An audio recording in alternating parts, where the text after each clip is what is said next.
Pour beaucoup, l'intervention médicale a remplacé le rite d'initiation. Aujourd'hui, la circoncision est plébiscitée par la population dans l'ouest du Kenya.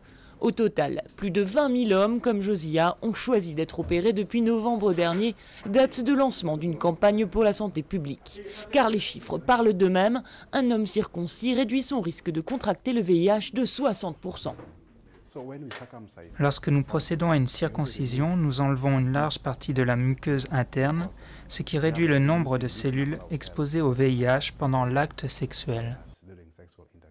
Contrairement à d'autres tribus, les Luos, majoritaires dans l'ouest du pays, n'ont jamais adopté la circoncision comme rite traditionnel.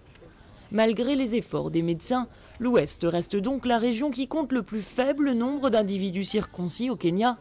C'est aussi la zone la plus touchée par le virus du sida. Du coup, les professionnels de la santé et même les partenaires des Luos incitent les hommes à opter pour la circoncision. La plupart de mes amis qui ont été circoncis sont encore très actifs sexuellement. Ils disent que les femmes préfèrent les hommes comme ça, en partie parce que c'est plus sain et aussi parce que pour eux c'est plus facile d'utiliser un préservatif. Mais pour les experts, il faut surtout bien communiquer, car certains patients voient la circoncision comme une immunité face au virus du sida.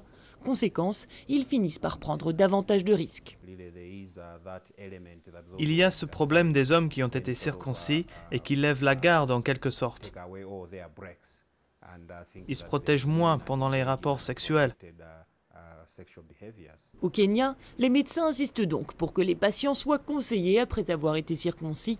Pour eux, le bistouri n'est pas une baguette magique, même s'il devient un outil essentiel de la lutte contre le sida en Afrique.